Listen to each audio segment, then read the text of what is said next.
You're watching Fantasy Now Plus.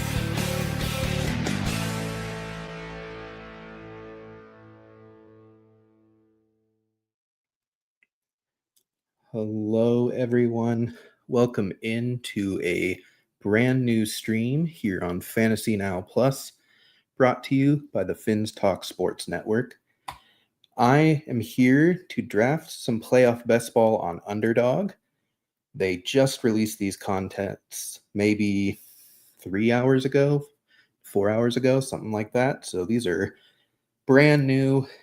There is a lot to play for, a lot of good stuff from Underdog. By the way, if you have not joined Underdog yet and you want to get in on the action, if you play $5, you will get $75 in bonus funds if you use the promo code FN+, as you can see on the screen down below. So some of you might be asking, what is Playoff Best Ball? So basically, it's a best ball tournament, obviously. Let's take a look at one of these contests, actually. So this is the Little Mitten, for example. It's only a $3 entry, 20 entries max. First place wins $5,000. There's 18,600 entrants in total. And what you will do is you're drafting a team of one quarterback, one running back, two wide receiver or tight end players, so basically just receivers, one flex position, and then 5 bench spots. And if you're new to best ball, basically this will take the highest scores of the week and automatically play those players for you. You don't have to make start-sit decisions. You don't have to worry about waivers, trades, none of that type of stuff. It's just draft the best team you can and let the chips fall where they may. Underdog scoring is pretty standard. 0.5 point per reception, 6-point touchdowns for receiving and rushing, 4-point passing. You can see on the screen, pretty normal, pretty standard. The payout structure of some of these contests, we'll stick with the Little Mitten since we already started there. We can tell that it's pretty top heavy. First place gets $5,000 on a $3 entry. Second place only gets half of that. 10th place only gets 10% of that, which is relatively standard. So the goal of Playoff Best Ball is obviously to win it all, but to win it all, you need a live lineup in the Super Bowl. So it's kind of a fun, interesting take on making playoff picks, pretty much. Instead of just picking a team and seeing if they go, you also get to pick the players and see if they can score enough fantasy points in enough consecutive weeks to get you into this final round. So, that's probably one of the biggest theories to talk about, to think about in Playoff Best Ball. You want to really focus on building out a Super Bowl roster that can score points, that can get you there. And, we don't have any control over these players. We don't have any control over injuries, anything like that. It's kind of the point of these drafts is you're taking your shot based on some basic math, some basic game theory, and it's not exactly a lottery, but it's really just seeing if you can be lucky enough to call your shot, and you'll get a decent chunk of change for doing so. So before I jump into any of these drafts, want to go over a few things about the playoff picture, the final schedule for some of these teams, and really kind of hone in on teams we want to focus on, teams we think could make the Super Bowl, could win the Super Bowl. You don't have to win the Super Bowl to win this contest. You could have enough players from the losing team that you could still conceivably win the tournament. So it's mostly about picking a team that you think has the best chance of making the Super Bowl. So if we go over here, we're looking at the current playoffs standings as it is now before week 15 heads in. In the AFC, you have two pretty clear frontrunners in Denver and the Patriots at 11-2. No one else is in the picture with more than 9 wins. So as far as getting the 1 seed, which plays a pretty big role in this contest, it's more or less down to these two teams. So if we're thinking about the 1 seed, they have a bye. So you're not going to get any points from any teams that are on that bye. And so if you're picking a 1 seed to make the Super Bowl, you have to make sure and build a roster with your other 5 picks that will advance you out of the first round. And that's certainly easier said than done, but it's not impossible. And, in years past, we had some pretty dominant 1 seeds that were very clearly Super Bowl favorites. We had Chiefs in years past where they were the 1 seed and you just kind of knew that they were going to make the Super Bowl. Like it was more or less a coin flip every year of, will it finally be the Bills' year? It's never been the Bills' year yet, but that could change this year. We'll get into that. But this year, it's not as cut and dry, I think a lot of people don't really believe in the Broncos as like a top seed, and a little bit more the Patriots, but still not to the extent of, they're the Super Bowl favorites out of the AFC.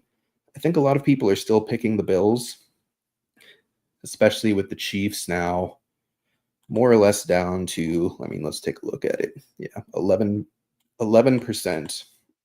current playoff probability. That loss on Sunday night was brutal. It certainly did not go their way. But honestly, when you look at the playoff picture as a whole, it's not fully set. Obviously, none of these are 100%, but it's going to take kind of an act of God for almost all of these teams to miss the playoffs as things currently stand. There's only really a few teams that are truly like, and if things start turning against them, they're just going to drop out. Unfortunately, one of them is the Colts. Daniel Jones is out for the season with an Achilles tear. Phillip Rivers is now projected to be their starting quarterback at 44 years old. And honestly, their schedule, the rest of the regular season, is absolutely brutal. If I'm looking at it right here, week 15, Seattle, week 16, the 49ers, 17, the Jaguars again, week 18, the Texans. They unfortunately have a pretty monumental task to even make the playoffs at this point, let alone win a game. Like, they could easily go 0-4 to finish out this season without Daniel Jones at the helm. I will never say never on them, but they unfortunately feel pretty dead to make the playoffs. As unfortunately kind of the Ravens as well. Losing to Pittsburgh is just kind of unacceptable. Losing to Cincinnati was kind of unacceptable for them. And at the end of the day, Lamar is injured. That's pretty obvious. He's playing injured. Derrick Henry looks like he's finally starting to be affected by father time. Playing in the cold weather has not helped him as it has in years past. Ravens, despite only being 1 win behind Pittsburgh, is still at a 33% chance. And frankly, they face each other again in week 18. So that game could end up deciding the division. But I personally am kind of operating that the Ravens are done. Not to say that I have a lot of faith in the Steelers, but I just don't think the Ravens have it this year. They just have looked flat. They've played awful. Their defense, even though it's getting healthy again, still isn't like that great. and they go as Lamar goes. So from a playoff standpoint, AFC feels pretty wrapped up to me. Yes, there is like a 30+% chance for a couple of these teams, but they're long shots for a reason. The NFC is relatively wrapped up as well. The Detroit Lions and the Carolina Panthers to some extent, but not really. They'll make it kind of interesting. Definitely the Lions. It'll really just depend how the Bears fare to finish out the season and how the Lions fare. If you're looking at their schedule, Chicago finishes out with Cleveland, Green Bay, San Francisco, and Detroit. That's 3 playoff teams and a really good defense in Cleveland. So that's not a cupcake schedule whatsoever. Detroit plays the Rams this week. They have the Steelers next week, the Vikings, and then obviously the Bears. Again, 3 playoff level teams and a good defense in Minnesota. So none of these are walks in the park, but there's certainly going to be interesting games to watch. As far as drafting Detroit Lions right now, it's tempting. I mean, if they make the NFC playoffs, like, it definitely feels like they have the talent to make a run and, be a Cinderella Super Bowl team. But unfortunately, their pieces are pretty expensive in drafts, as you'll see when we jump into it here in a bit. And, I don't think it's bad to take your shot on Lions, especially day one of this contest dropping when it's still, a literal coin flip at this point. But I would definitely maybe wait on them. You can get good prices on some of their players, but it's going to get dicey. And one rough loss to the Rams, and suddenly their playoff chances are probably in like the 30% range as well. And then you just have dead players before the contest even starts on some of your rosters. So right now, until the playoffs are a lot more clear, I think for the most part, I'm kind of minimizing risk to some degree. I'm staying away from a lot of 7 seed, 8 seed type of teams that are on the bubble, and not fully writing them out. I'll still take pieces from them for sure. But I think if you're building a portfolio of teams, if you're going to draft 150 of the Gauntlet of Underdog's main contest, then I definitely think it's a good idea to build in some contingent value and build in some contingencies for, hey, this is the most wide open this contest has arguably ever been. I mean, obviously we've had Chiefs in consecutive Super Bowls, and it's kind of just been going back and forth between Eagles and whoever else. So this year it truly feels wide open. There's certainly some teams that are better positioned and seem better on paper than others, but I would not be shocked if just about any of these playoff teams were able to go on a run and make it to the Super Bowl.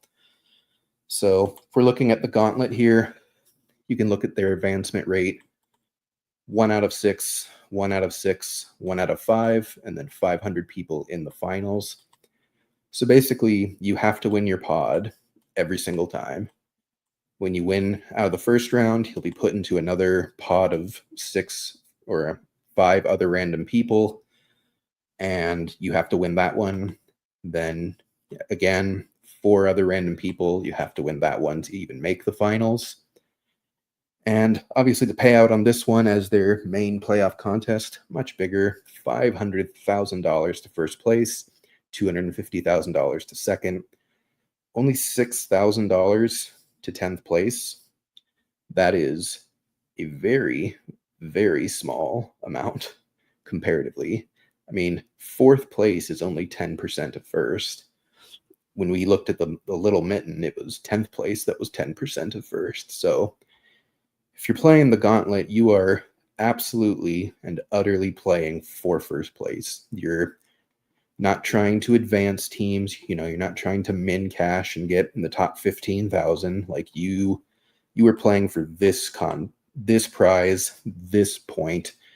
And so you have to be somewhat lucky, but you also have to build smart teams. You have to be intelligent with how you plan your teams, with how you build them, how you draft them, how you layer drafting them, especially if you're going to draft 150 entries. You want to make sure that, you're not drafting 150 this week. You want to spread it out until, maybe you're doing 10 a week for a while. And then as the playoffs are pretty much cemented up or as the contest starts to fill, then you start ramping up your entries where there's a lot less volatility. So definitely have your own strategy going into this. Think about, do you want a balanced portfolio? Do you want to take a stand on a couple of teams or even just one specific team? It's certainly a way to play it. It's obviously riskier than just kind of being balanced and kind of letting drafts come to you, but it's not necessarily wrong or right. It's just how do you want to play your game? So I figure let's go ahead and get into some drafts. If you have any questions, want to talk about any theory, definitely leave a comment in the chat and let us get into this.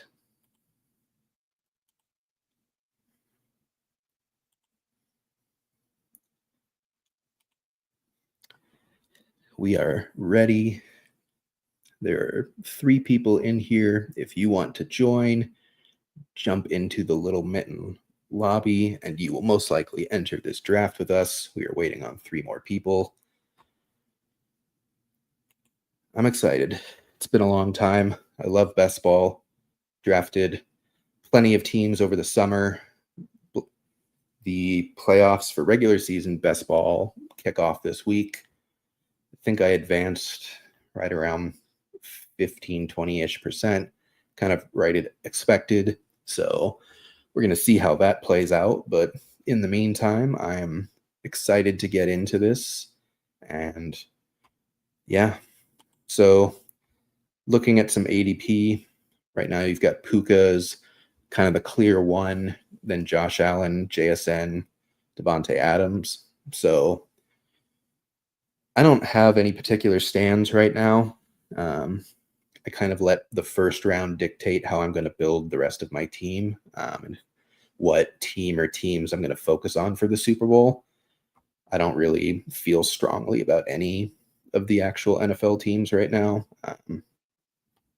There's a lot of good teams, but it's kind of hard to pick one and just be very confident that they're going to do it when the only team that you could have done that with in the past half decade is, the Chiefs. So we get the 105 here.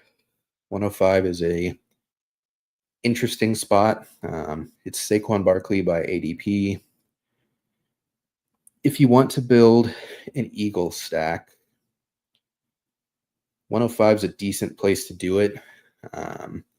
You can start with Saquon, and then ADP says to go with Jalen Hurts next, but you can also try and push it. When you take Saquon, it's hard to really go into a Super Bowl with Jalen Hurts, A.J. Brown, Devonta Smith, Dallas Goedert, and not have Saquon. Are you really going to feel good about, putting out a lineup that doesn't have Saquon in the Super Bowl? Like, that's probably not going to win. Good question from Brian. Is playoff best ball semi just picking the Super Bowl champ? Not the champ, but a team from the Super Bowl for sure. I mean, you can definitely have a situation where the losing team puts up more fantasy points than the winning team. So it's gone pretty much by ADP. I think we are going to go Saquon here and see what comes back to us. We know he's going to play in the first round no matter what. So He's not the biggest worry in the world when it comes to a bye right now. Philly has started to fall apart, but they were doing that last year, and then they won. So things can change in a hurry, for sure. Let's see what JT Cookie does here on the turn. He goes Jalen Hurts. So he immediately disproves my idea. And so I am going to pivot to something interesting. I'm going to take Josh Jacobs here. So the reason I went Josh Jacobs, looking at ADP, the Packers are one of these teams where, they're all very cheap. You can stack up basically all of them. They're a relatively conceivable Super Bowl team. Like, you could absolutely see the Packers just kind of, their defense balls out, they make a run, and they're in, and you can get them all very cheap. But you don't want to go into a Super Bowl with aiming for Packers and you don't have Josh Jacobs. It feels pretty unlikely that, Josh Jacobs is not going to be the primary back for Green Bay and score the most fantasy points. So if you want to make that pivot early, you should probably grab Jacobs and then, go in and grab your Packers as things go. At this point, we're now looking at players that can help us advance to the final round. You're looking for high scorers. You're looking for players with good projections. Think about how players would project in any DFS slate or any weekly stuff. Jahmyr Gibbs is screaming, but again, he's certainly a bit of a risk. I think I'm going to ruin JT Cookie's day, take Devonta Smith, get a good advancement piece. I still have 2 Eagles. Doesn't really ruin anything for me. I'm not going to build the Eagles stack, obviously, but I am going to, grab a few pieces, hope they have a good game or two. And so if we're thinking about Packers, we're going to have 5 Packers. You want to have, obviously, their quarterback in Jordan Love.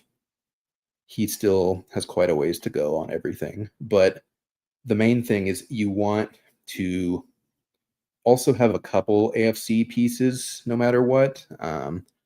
You want to make sure that you have players that can score points for you, and possibly get 1 or 2 or even 3 players from an opposing team also into the Super Bowl if you're lucky. So we're going to go Cortland Sutton here. Good advancement piece. They could be the number 1 seed, but they could also finish out as the number 2 seed. And you really want to have players that you feel good about their projection that, can give you 25, 30 points in a good week. Cortland Sutton's one of those players. He is a red zone target. He's a big play player still, even as his role has kind of decreased with Denver over the season, but you feel good about it. I'm going to start starring some Packers just so I can keep tabs on them, especially with ADP being so random at this point. So I wouldn't consider Jonathan Taylor here. I don't think the Colts are really live to get there at this point. I did have Christian Watson sniped, which is a little annoying, but that is okay. We're just going to play into the idea that Christian Watson is not who you need in this game.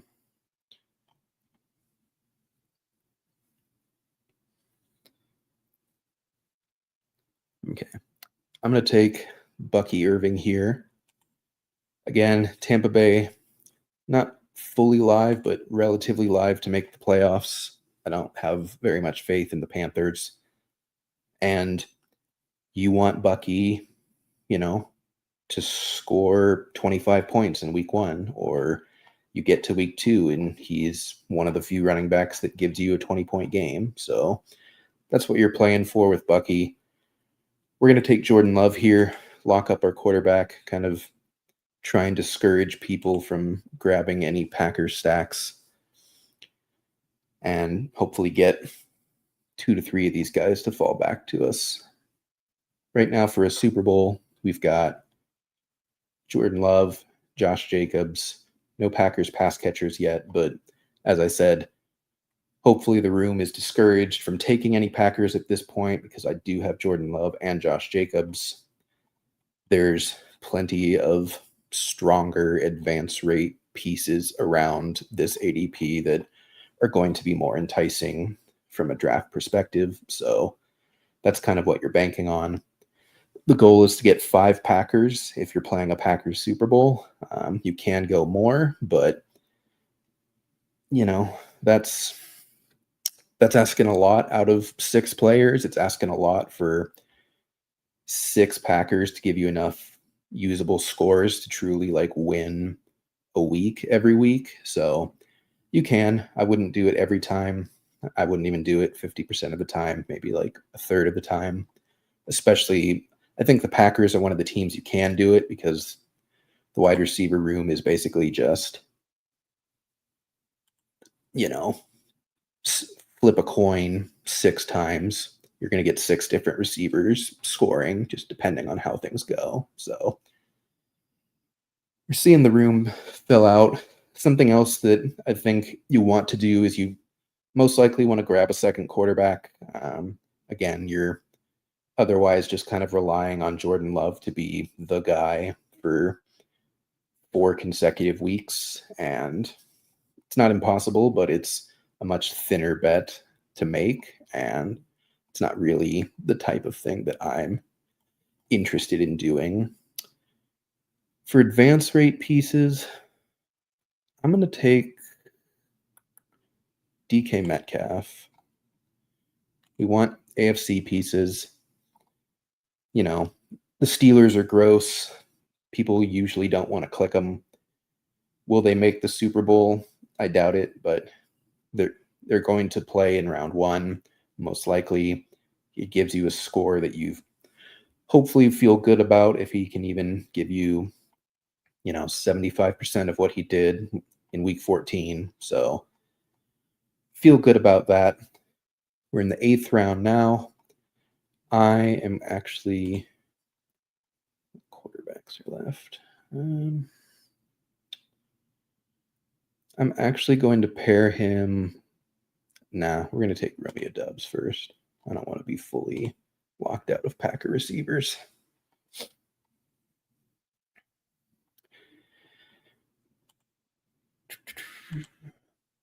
As far as quarterbacks, you're looking preferably at AFC, Herbert, Rodgers, Stroud, all of them pretty good bets to make the playoffs. I'm not going to consider Lamar because I already took Metcalf. So in this situation, I'm expecting the Steelers to make the playoffs. Only got 2 picks left. One of them is one of these quarterbacks. The other one is going to be a Packers wide receiver. So as far as advanced piece players, we've got Saquon, we've got Bucky, Devonta Smith, Cortland Sutton, DK Metcalf. You're almost hoping that they kind of drag the Packers along, and obviously you hope that Love does well, and it's just kind of sharing with his wide receivers without really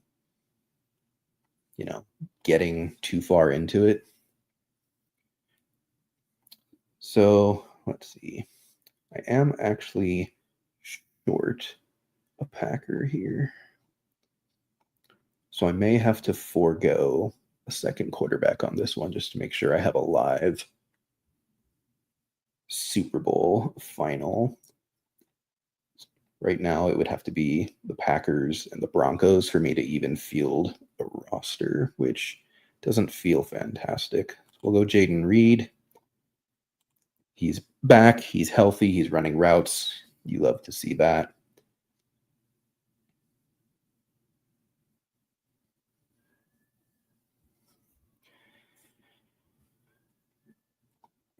And let's see what happens with these final two picks.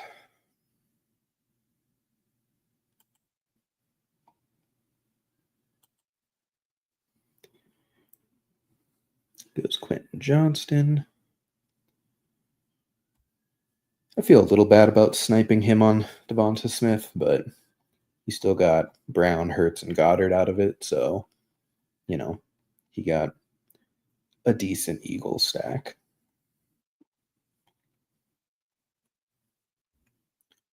Looks like he's going to use the whole clock. He takes Will Shipley. And what do we think, folks? Matthew Golden or Dontavian Wicks? Got 15 seconds to drop in the chat which one you would pick.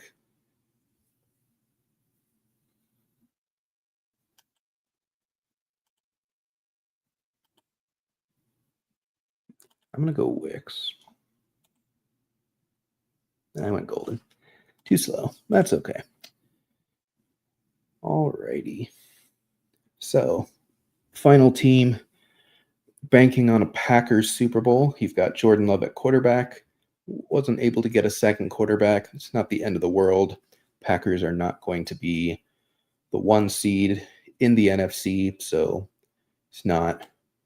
I mean, they could be, but it'd be pretty unlikely. The Rams would have to lose a couple games for them to drop out of that 1 seed, and the Seahawks would have to lose a couple games. So feel pretty confident the Packers are going to be playing in week 1.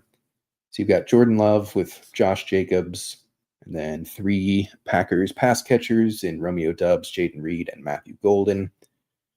Fill out the other roster and try and get us as far as possible. We've got Saquon Barkley, Bucky Irving at running back, Devonta Smith, Cortland Sutton, and DK Metcalf at the wide receiver position.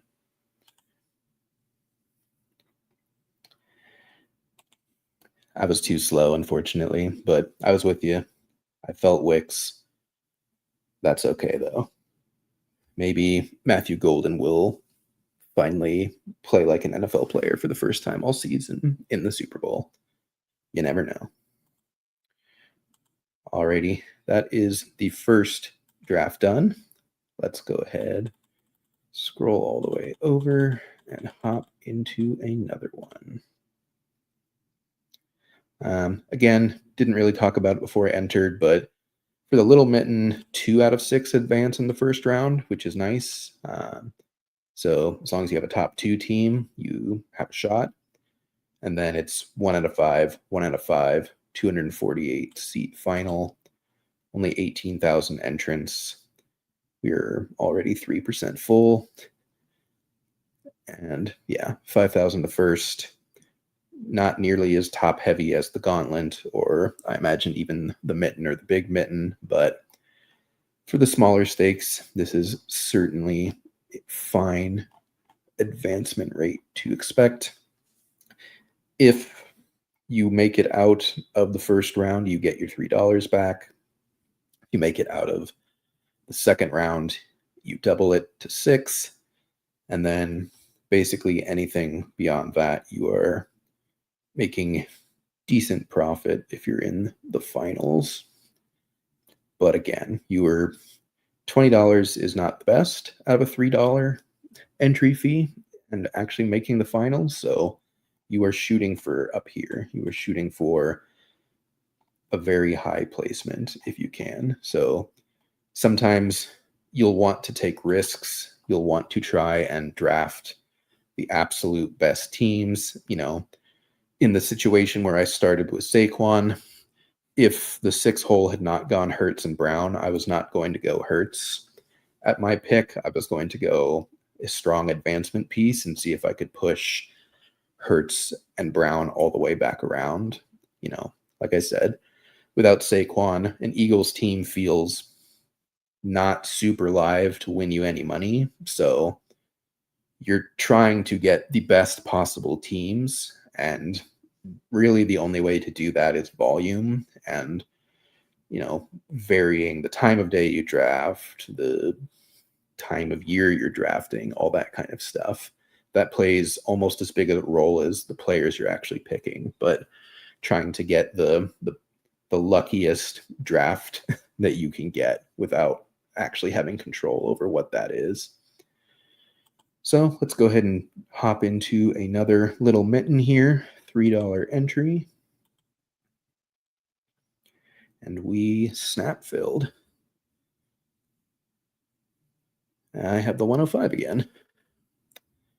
But we have different people in this room, so I might try the Saquon thing again. I also don't think Christian McCaffrey is a bad idea either. Yeah, I think the 49ers defense is just absolutely demolished, but their offense is so good, especially when healthy, and it seems like they're starting to get back to full health, that it's not impossible that 49ers get there. It'll be interesting to see how it goes for sure. Alrighty. As always, folks, if you are new here and you want to sign up on Underdog, please use the promo code down below, FN Plus. When you play $5, you will get $75 in bonus funds that you can use on these playoff best ball drafts. Join in on the fun with us. See if you can call your shot. That's more or less what this is about, is can you guess the Super Bowl matchup? And can you guess the 5 fantasy players that don't make the Super Bowl that can score the most points to get you there? So, certainly not impossible, but also not a terribly hard thing to do. That is an interesting start. Christian McCaffrey at 1. Let's see what happens here. Saquon goes. That's interesting. I'm going to take JSN. And we're going to see what the 6 hole does.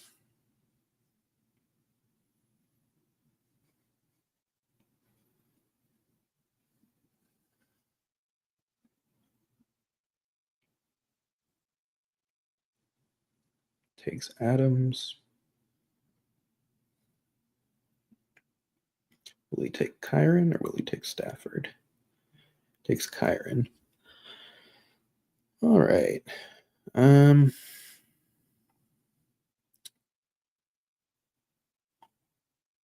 go James Cook. Again, kind of hard to play a Bills Super Bowl without Josh Allen in it. But, it's a good advance piece. He could easily go off. Playoff question. Who for QB1? I have Brissett, waivers, Bryce Young, CJ Stroud, Trevor Lawrence, or Caleb.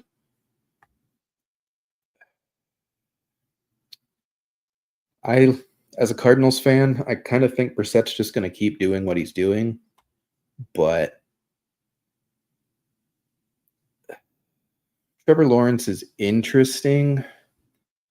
The Jags are just kind of comfortably probably in the playoffs, and they're playing well, and Jacoby Myers has kind of helped Lawrence come back to being like a solidly good quarterback. But I think I would go Lawrence. I think he's running a bit.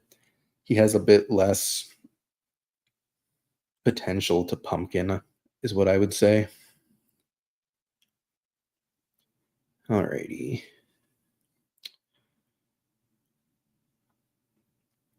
Let's see. Let's see what Squats does. Takes Devonta Smith. AJ Brown has come all the way back, but I kind of need to.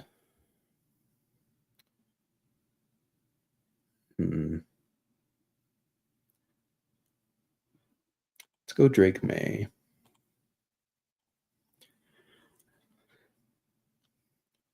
Hope is to get Diggs. A.J. Brown falls and Diggs goes, then so be it. If both of them go, then we might be in a position that's not my favorite to be in, but one that you can certainly work. So let's see what T-Fly does here. Goes Broncos. Honestly, I'm going A.J. Brown. Diggs is not a lock to be the number one for Drake May. A.J. Brown usually does not fall into the fourth round, so I am just going to load up on that. We have Drake May, James Cook, Jackson Smith and Jigba, A.J. Brown. We're probably playing for a Patriots Super Bowl. We'll see how many Patriots fall back to me. Two of them are already gone, but Patriots are one of the teams where you feel somewhat okay about the secondary running back with Ramondre. Well, what should be the secondary running back, but Patriots are absolutely not interested in that. Another question, who for my wide receiver 3 and flex spot? Got Adams and Jacoby Myers, Taylor and Jacobs. Got Henderson, Charbonnet, Singletary, Debo, Addison, Booty, Johnston, Evans, Kittle, and Jawan. Definitely Kittle over Jawan. Henderson for sure. I would probably go Debo. I'm on the clock here. So we're going to take Ramondre first because Patriots Super Bowl is impossible for me if I don't have a Patriots running back. So we're going to grab Ramondre.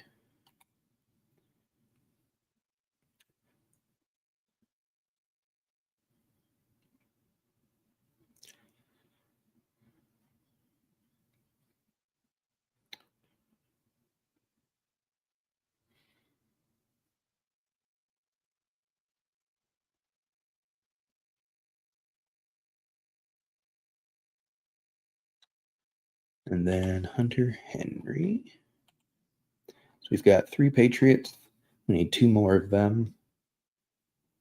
Then we have A.J. Brown, JSN, and James Cook so far as advanced pieces. Definitely need a second quarterback on this one. Drake May has decently high chance of being on a bye. So we're looking at Purdy. It's already pretty thin.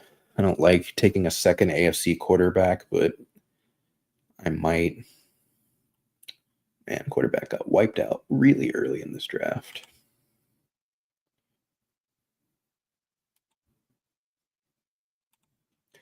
In past years, is having an RB2 worth it?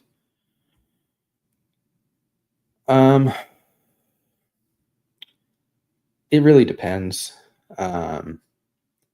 With most teams just not using a workhorse anymore, you can easily have the backup be the one that gets the goal line touch in the Super Bowl or even in weeks to help you advance. This is a very small player pool to choose from, so a touchdown is already a good step towards advancement from anyone. So Ramondre's definitely a player that you feel okay about. I'm going to grab Purdy now because he's like the only NFC quarterback left. And then we'll prioritize Jawan Jennings. If he goes, Ricky Pearsall.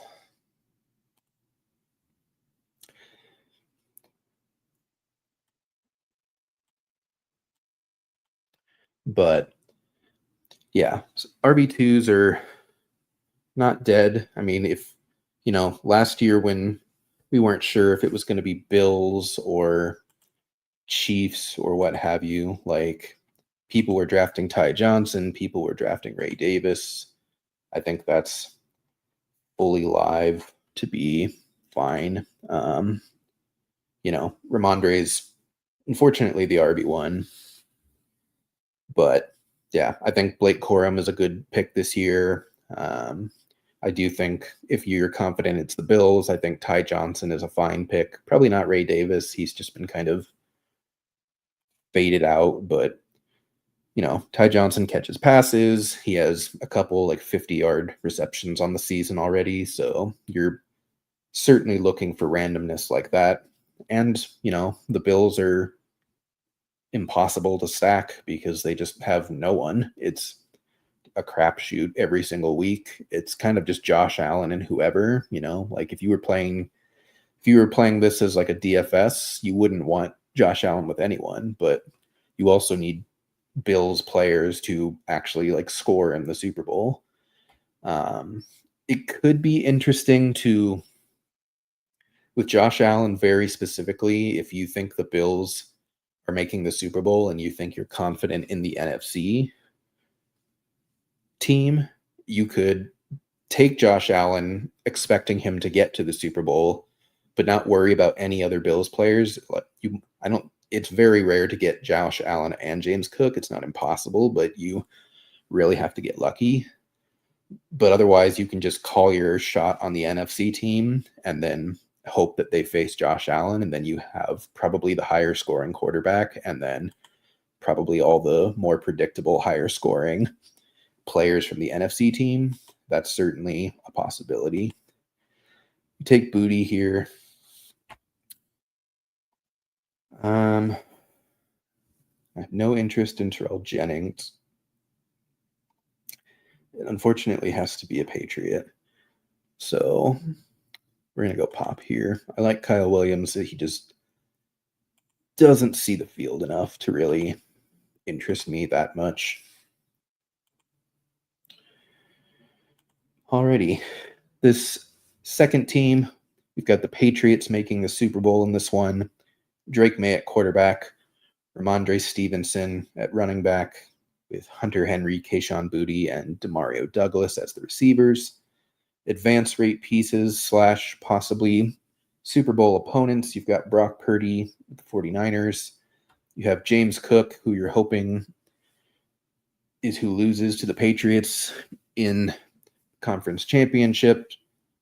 I haven't looked at the seeding if that's possible, but it's a little early to be predicting that anyways. But you're hoping James Cook is hitting your lineup most weeks.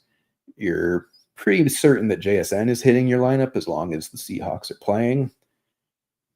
A.J. Brown has been more consistent lately, although the Eagles have been losing when they throw him the ball. So who knows how that goes, but he was a huge ADP faller. For some reason, the Hurts drafter just didn't take him. I'm actually curious.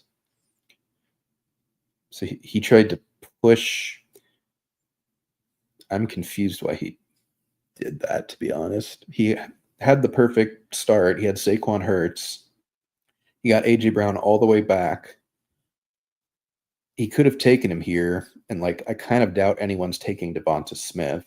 That's his ADP is more in the mid-20s. I feel like he should have gone Brown here and pushed Smith around the turn to get him back, and then you would have had the literal perfect Eagles stack. He also didn't take Goddard. Goddard just flat out didn't go in this draft. That's kind of crazy. Didn't even notice that. But alrighty then.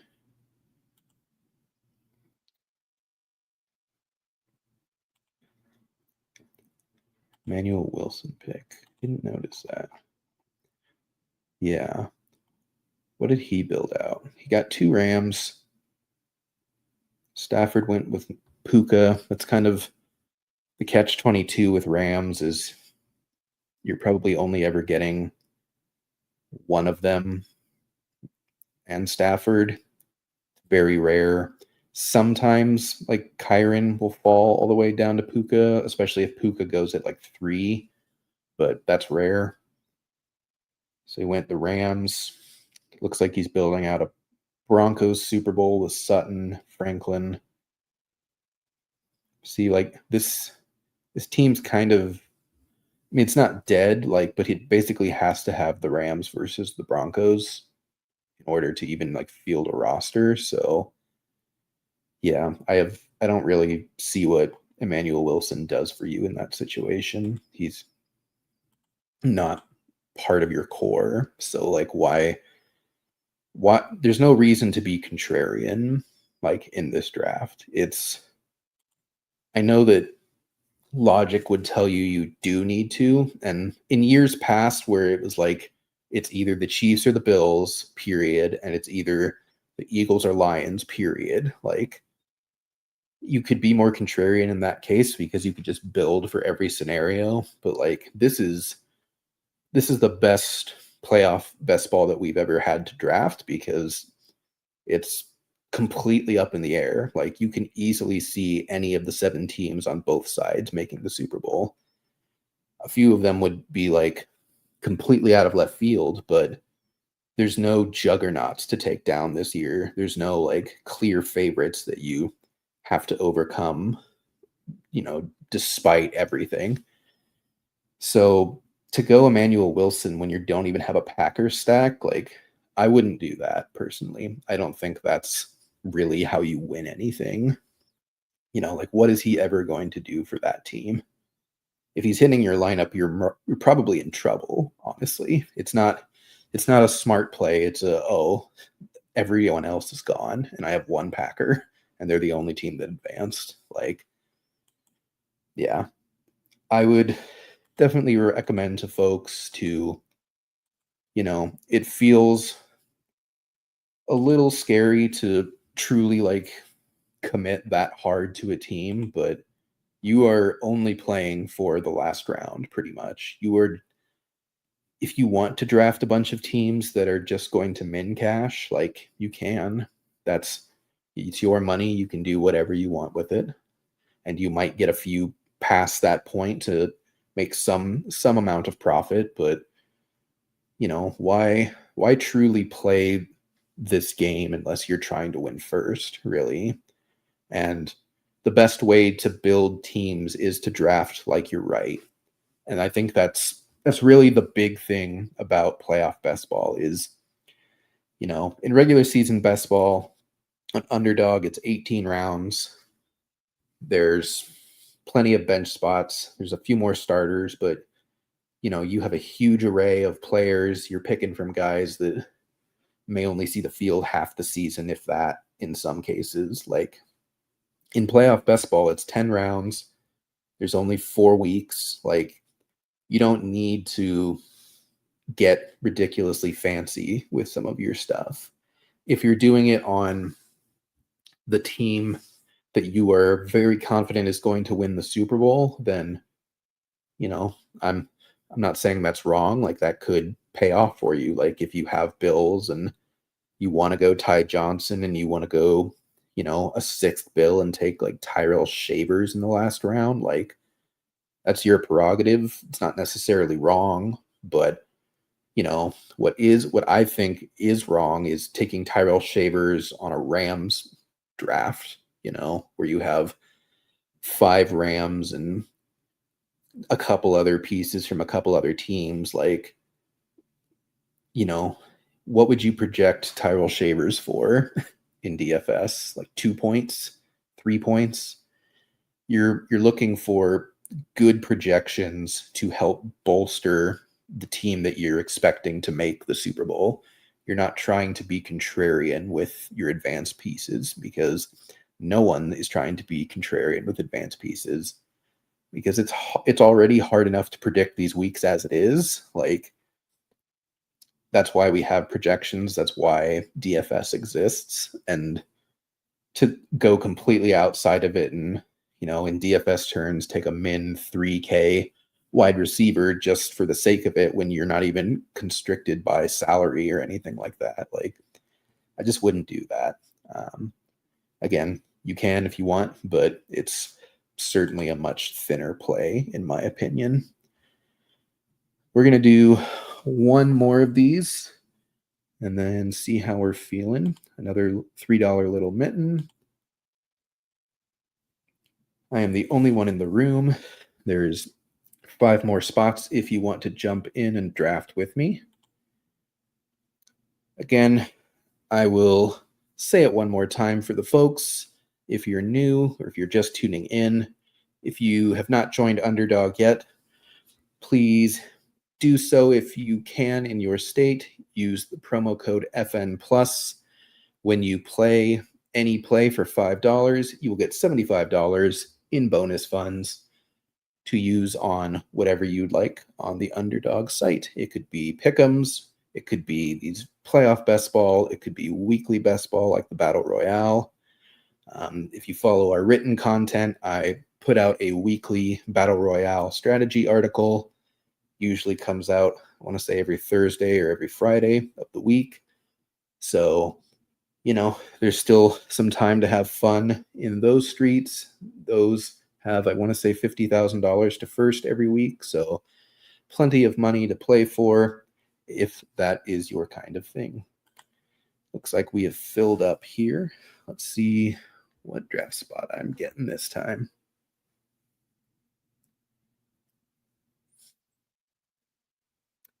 $101. Love the 101. I don't overly like to be fancy here. Again, if you have very strong team takes, like, you think the Bills are absolutely locked to make the Super Bowl, you can take Josh Allen at 101, but you're kind of shutting yourself out of any pukas because you're just going to take Allen at 101 and every time he's at 102, and then you're going to be underweight on arguably the best wide receiver in football for arguably the best offense in football. So you can if you want, but in first round, at least in the first 3 to 4 picks, I'm probably just going to stick by ADP, let that steer how I build my draft. We're going to see if Kyron makes it all the way back around, if Stafford makes it around. If not, then Puka will be an advance rate piece.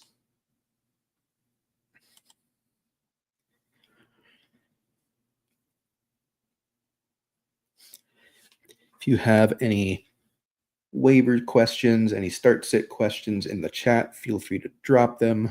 I am monitoring all the comments, happy to help, as is anyone in our Discord. Please join that if you haven't already. Please like the video, subscribe to our YouTube channel. Greatly appreciate it. We are young and a small team, but we are trying to grow. We're excited to be bringing this content, excited to see what the future holds for our team. And your support means the world to us. So thanks everyone who's watching. Thanks everyone who watches this after the fact. We appreciate y'all. This is a slow draft so far. Vonta goes at 104. I'm just going to bookmark some Rams just in case, just to see. Let's see. The Rams don't work out. Could go the Patriots again. Could go the Broncos. Haven't done any Bronco Super Bowls yet. Going Rams and Broncos is a little scary just because they both are relatively live to get the number 1 seeds. So, it's not my favorite to draft a quote-unquote advance rate piece. All right, Matthew Stafford goes unstacked to the 1-6 drafter. So he can have fun with that.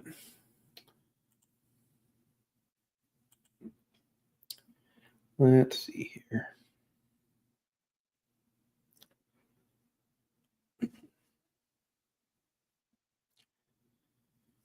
Quarterbacks are going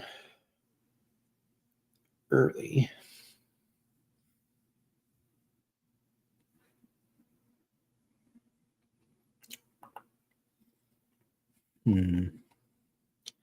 Basically, all the early quarterbacks are already gone, besides Hurts.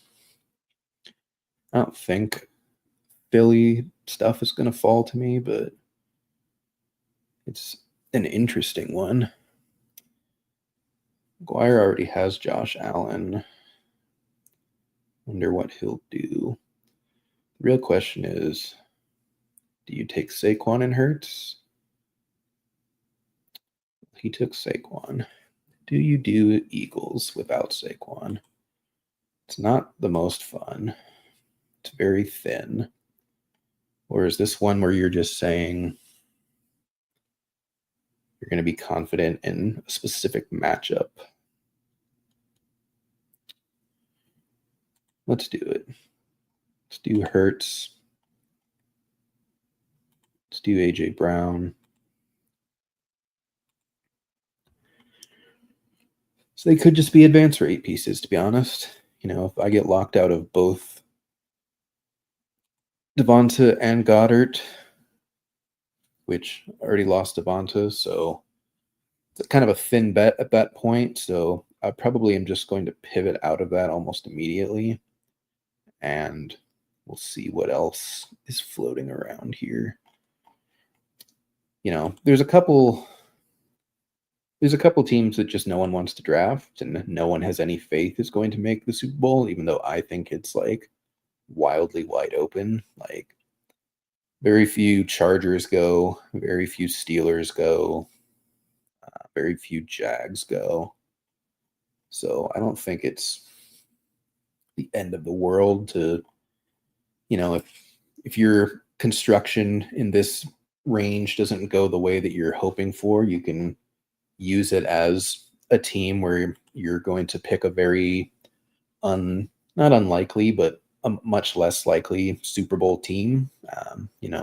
Especially if you're building a portfolio, I think it's smart to go that direction and really lean into the randomness that this season has brought. So let's see what happens here.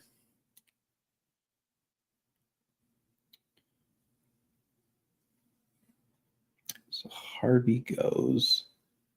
Would have been interested in Broncos if Harvey was still there.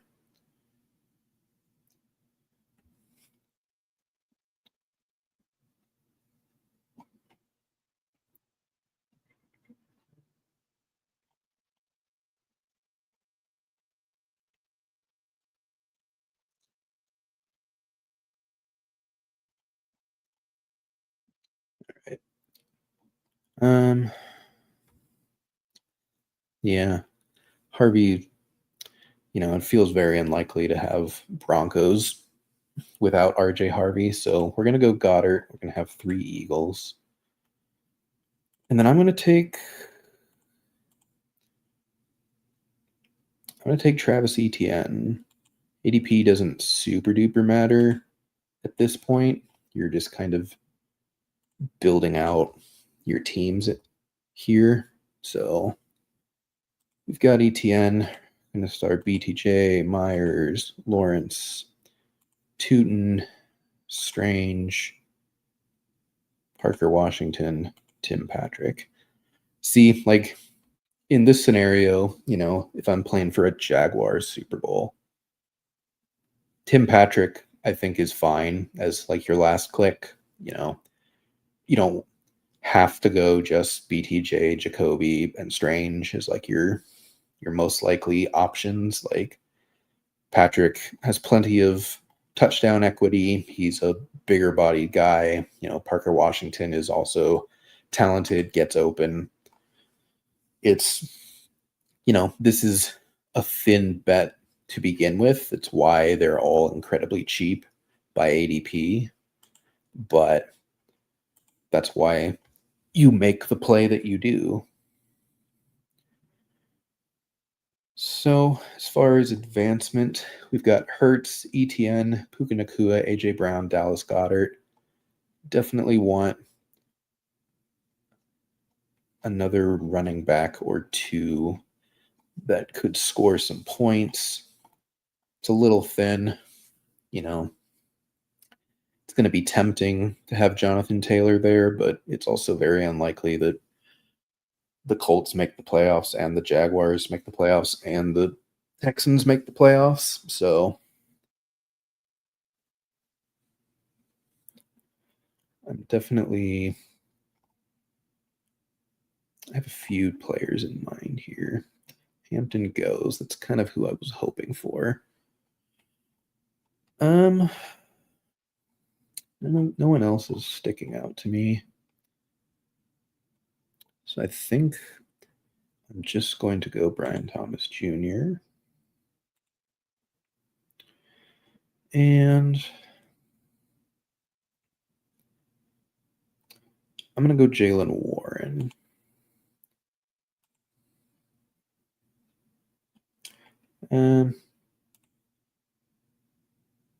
Yeah, I'm going to go Jalen Warren.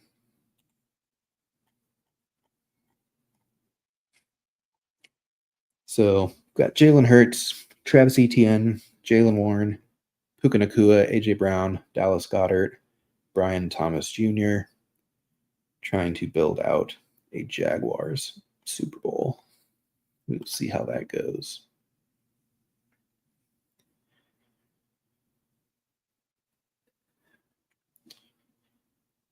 Alrighty. And just to let y'all know, we are hopefully going to start streaming this a lot more often, do a lot more best ball drafts, playoff best ball drafts, underdog content in general. So stay tuned. We are thinking Tuesday nights, but we have not confirmed that yet. So we will announce that once we are know for certain. But for now, that is the plan. That is the hope. I'm excited to talk best ball with y'all, and we'll have some guests to have other conversations. So we're going to take Trevor Lawrence, we're going to take Jacoby Myers. So we've got 4 Jaguars right now. We'll take our 5th with this last pick. What do y'all think? Drop in the comments who out of these 4 do you think I should take to be our 5th Jaguar in this unlikely but certainly possible scenario. Do we think Etienne and Tootin can both get there? My regular season best ball bags wish Tootin would get there, but last week was not a positive sign for him. You know, BTJ is just talented and can break a week with his abilities. Jacoby Myers has been exactly what Trevor Lawrence needed to become a functional quarterback again. You know, still have Jalen Hurts to hopefully be there for a round or two. You have Jalen Warren. Do we take Tootin just to try and get one extra shot at the running back position? You only have to start one, but you know, if Warren's out round 1, you're just kind of hoping that it's ETN every week. But to be honest, if the Jaguars make the Super Bowl, I kind of wonder if it would pretty much have to be an ETN week every week for them. You know, I think Trevor Lawrence is fine, but it would be quite an undertaking for him to be the player that is just dragging them to a Super Bowl win. So, I don't know. And if anyone has thoughts, drop a comment. Let's see what we're going to do with our final pick here.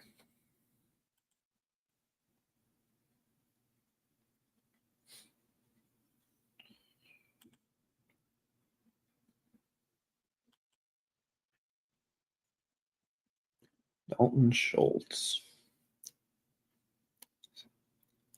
Yeah, you can see that like Jonathan Taylor is going to go undrafted, Lamar undrafted, Derrick Henry undrafted, and probably rightfully so. I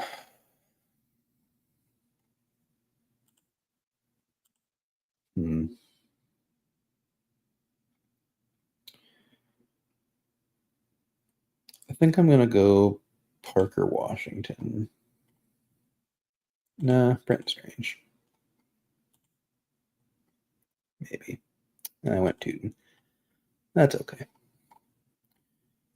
So, final team, Jalen Hurts and Trevor Lawrence at quarterback, Travis Etienne and Bayshal Tootin at running back with Jalen Warren as an advance piece. Puka Nakua, A.J. Brown, and Dallas Goedert as advance pieces with Brian Thomas Jr. and Jacoby Myers at the receiving position, playing for a unlikely but probably very lightly drafted Jacksonville Jaguars Super Bowl.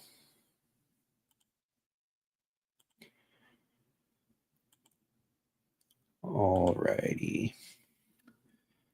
What do we think, folks? Do we want one more draft, or should I wrap it up for the day? Let's see.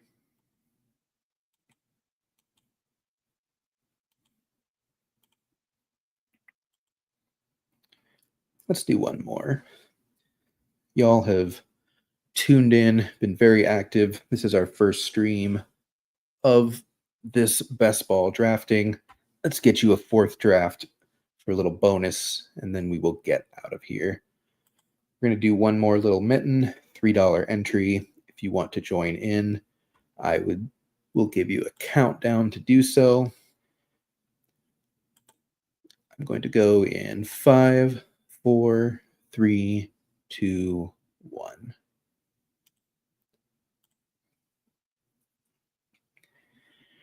Only 2 in here. Still need 4 more people. Anyone wants to join?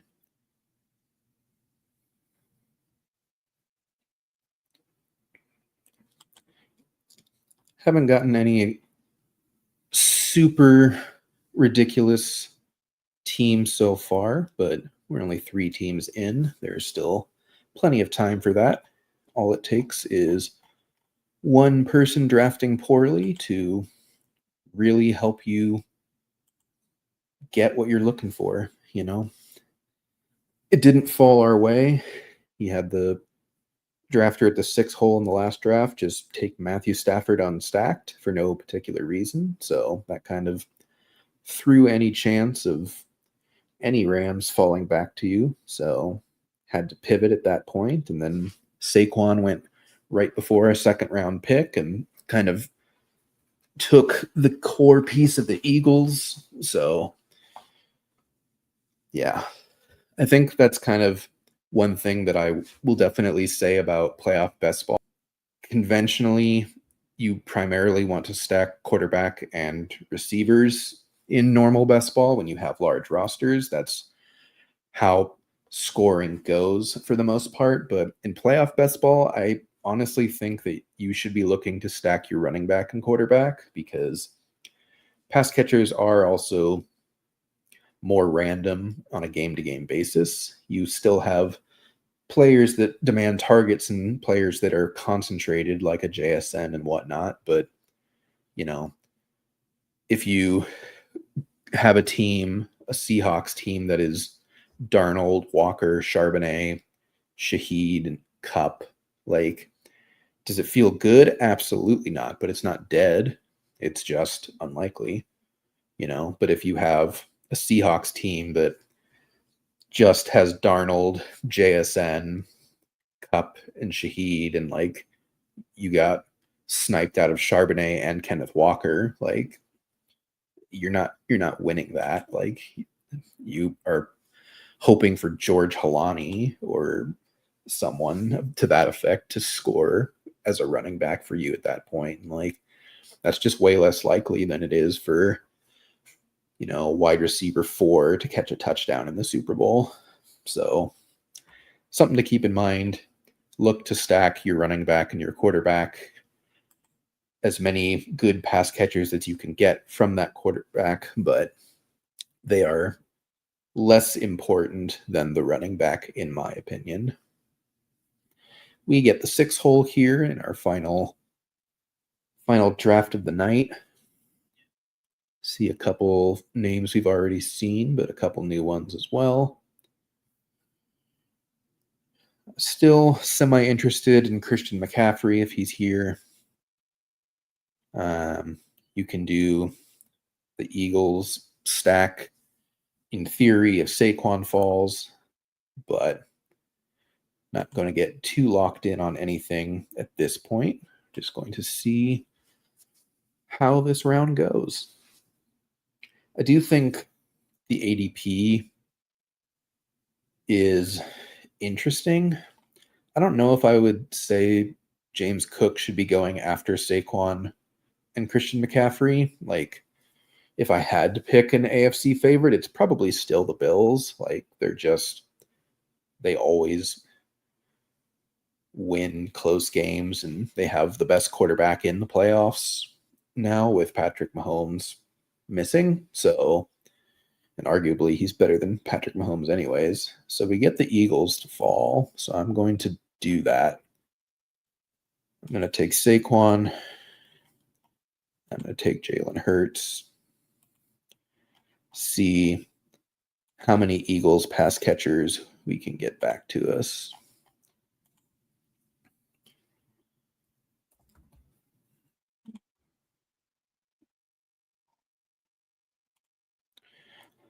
Hopefully all three, but that is a somewhat tall ask of a room. So we shall see how things play out. If Brown and Smith both go, then we kind of just do what we did in last draft, and we pivot out of going on a full Eagles onslaught and just see what happens otherwise. AJ Brown goes, but that was pretty likely. This is interesting, though. Yeah, Kyron falls all the way back to the one spot. What are we going to do here in the 2 hole?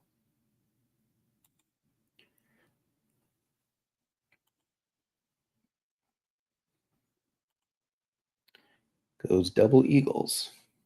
So it definitely feels unlikely that you're going to get there with Hurts, Barkley, Goddard, and 2 very tertiary Eagles. So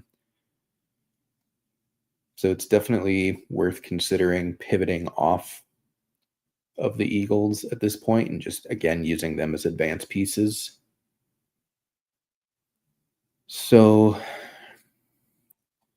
to that effect, I'm actually going to...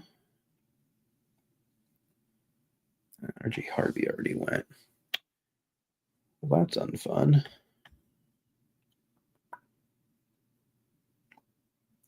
We'll go Goddard. Maybe we do just play some unlikely Eagles making it.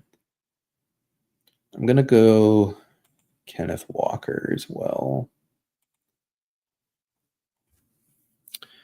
Just because he does give us, a secondary out. We really don't want to do some tertiary Eagles. I mean, we're talking Tank Bigsby and Jahan Dotson at this point, which isn't impossible, but you're not going to feel very fun showing up to the finals in a tournament with Jahan Dotson and Tank Bigsby having to hit your lineup. So another angle you could play on this is, I don't particularly want to build 2 Jaguars Super Bowls here.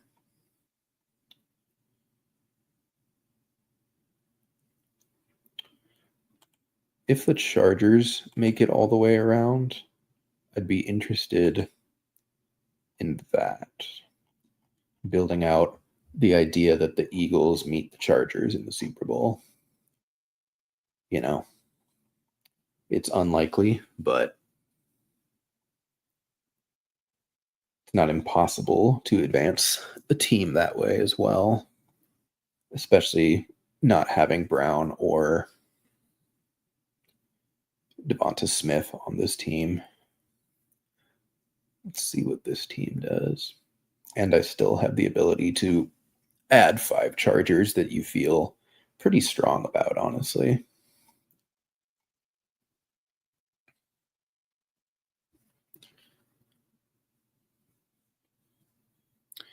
Okay, we're going to do that, actually. We're going to go Hampton. Going to go Herbert. All of these guys are fully live. You feel good about all the way down to Trey Harris, honestly, especially now that you have Hampton. You even feel, I don't know why Vidal's way down here. Even feel relatively decent about Kamani Vidal if you want.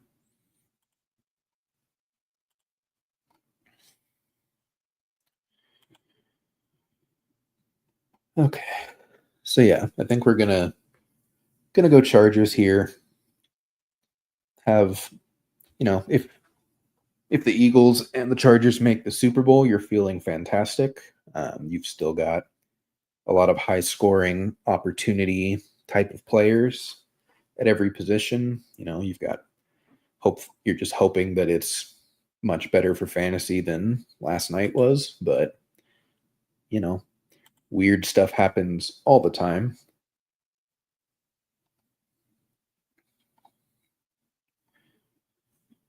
And frankly, it feels better to do 5 Chargers. And it feels better, but it's also not less possible. Like, the Chargers are currently the 5 seed. They're pretty good odds to make the playoffs right now. They would truly have to fall apart completely to not make it. And this team is already a little thin as it is to get where you need it to go. So you're not really worried about the risk of them not making the playoffs because the risk on this team is already high. So it's better to just lean into that risk, lean into that bet, and just say, I know exactly what's going to happen.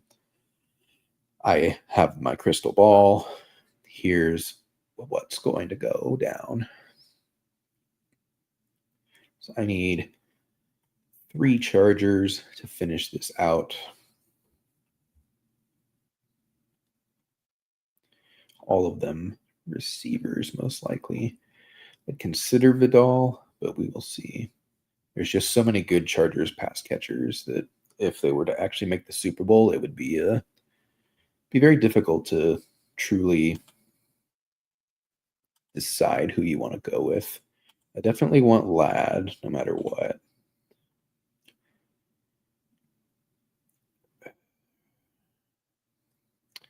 I do think QJ is probably the best pick. Just he does have the highest potential for an absolute blow-up game. So got 4 Chargers, 3 Eagles, and a Seahawk here. Team is Jalen Hurts, Justin Herbert, Saquon Barkley, Kenneth Walker, Amarian Hampton, Dallas Goedert, Ladd McConkey, and Quentin Johnston. So there's 2 rounds left. I need 1 more Charger because I've got 4 right now. And then I technically can do an advance rate piece if there's anyone that I like, or I could do a 6th Charger because they are that deep. I don't mind Troy Franklin if he's there.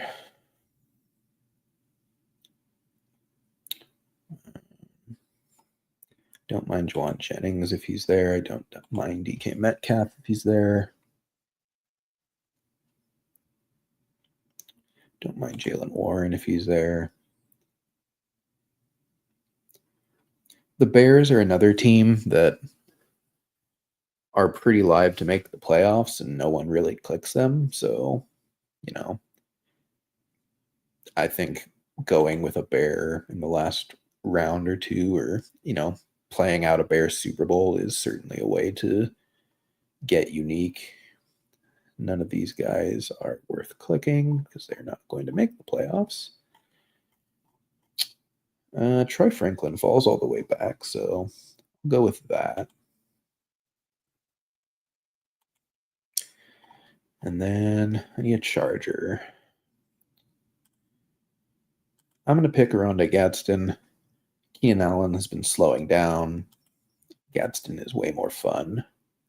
And he's going to score more points in a random week that you would project than Keenan Allen would.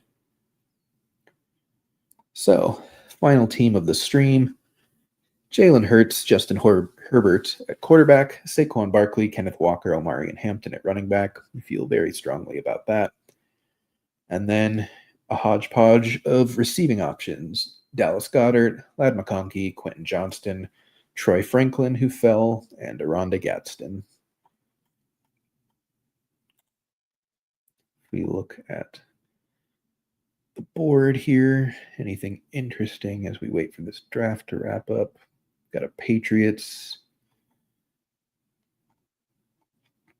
and 49ers Super Bowl, it looks like. 5-hole. Looks like an kind of undecided 4-hole with a couple Rams, couple Bills, couple Jags, couple Ravens. That's the type of team that will definitely advance, especially if the Ravens make it in and score points, but feels a lot thinner to really do anything past the first round or two. 3 holes, just picking random guys at ADP, to be honest. So unfortunately, this team's just dead on arrival. 2-hole, you've got Josh Allen, you've got both Eagles, and then you've got a Green Bay, almost a full Green Bay Super Bowl. So you're just hoping for, honestly, you're hoping for Green Bay versus Buffalo to get there. And then 1 seed, you've got Rams, Broncos, some Texans to fill it out. So you're hoping Rams Super Bowl against either the Broncos or the Texans. Alrighty, friends. That is going to do it for me tonight. Thank you so much for joining in, for interacting in the chat, for asking good questions, and watching me draft some best ball teams. This has been a Fantasy Now Plus production, also brought to you by Finn's Talk Sports Network. As a reminder, if you have not signed up for Underdog already, please do so if you can, using the promo code FN+, FNPLUS spelled out. When you play $5, you will get $75 in bonus funds to use on whatever you desire on Underdog. And that's going to do it for us this week. I am Tim, and I will catch everyone later. Thanks, y'all. Thanks for listening. Be sure to like and subscribe wherever you watch or listen to podcasts. We'll be back next week for more ways to win your league.